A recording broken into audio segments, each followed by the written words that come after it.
Magandang araw ka Grace Farming. Yung last video po natin ay pinakita po natin kung gaano kagusto ng mga bibe, pato etong ginawa nating pakain para sa kanila.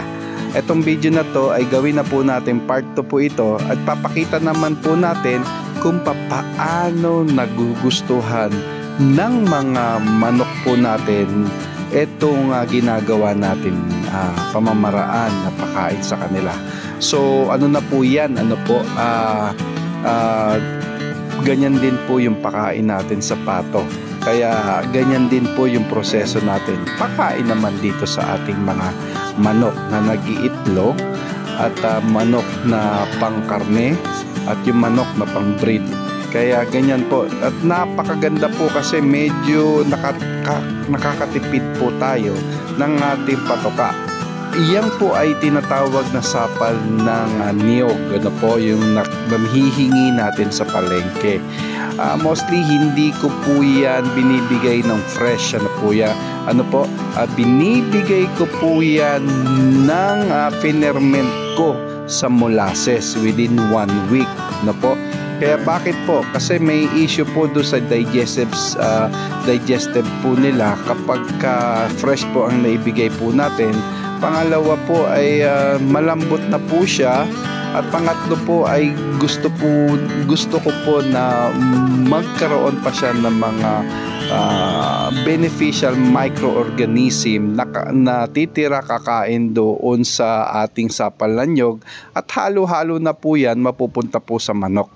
Kaya nga naman medyo maganda yung ipot ng kanilang mga manok at binibigyan po natin yan kasi ng mga probiotic pati doon sa pagkain nila, hindi lang po doon sa kanilang inumin, pati probiotic dyan sa fermentation na ginagawa po natin.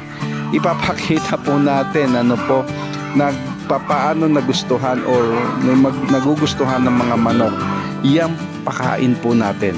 Ayan, nagagawan po sila, no? Kaya napakagandang yung sariling gawang feeds lang po natin.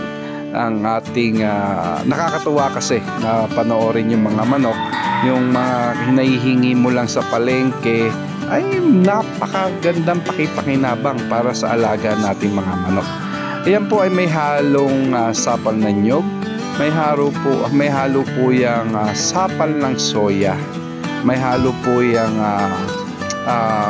konting commercial feeds. May halo po yung darak ng palay at darak ng mais. Kaya nga po ang issue po natin ngayon kung maganda po ba yung pangangatawan po nila doon sa ating ginawang pakain. Pangalawa ay sa health po nila. Madali ba silang tamaan ng sakit?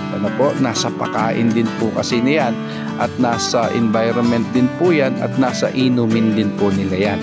At kung nag-iitlogan ba sila doon sa mga manok na katulad ng Rhode Island Red na araw-araw nag-iitlog, at may issue rin po sa pakain po rin yan kung tama po ba ang ating mga pinapakain. Kaya pati dyan po sa mga magsisibol na po rin po natin na mga Rhode Island, yan na rin po ang pinapakain po natin. Pasalamat naman po tayo dahil doon sa epekto ng ating binibigay na pakain ay totally ay napakaganda ng po ng epekto para po sa kanila. At tuloy-tuloy din po ang kanilang pag-iitlog. Kaya napakaganda po nung ating ginawang sariling patoka o pakain. Makikita po natin na marami po mga itlog at araw-araw po tayo nag-harvest. Ang galing nga naman ka Grace Farming. At yung pakipakinabang na ginagawa po natin ng mga gulay-gulay, kasamahan natin ng mga timpla-timpla, ay ang resulta po ay ganyan po. Napakaganda po ng resulta. Isang palatandaan po kung ang manok po ay continuous na mag-iitlog ay yan pong marami po or tuloy-tuloy po ang kanilang pag-iitlog. Kaya ka Grace Farming, maraming salamat po. The Grace Farming.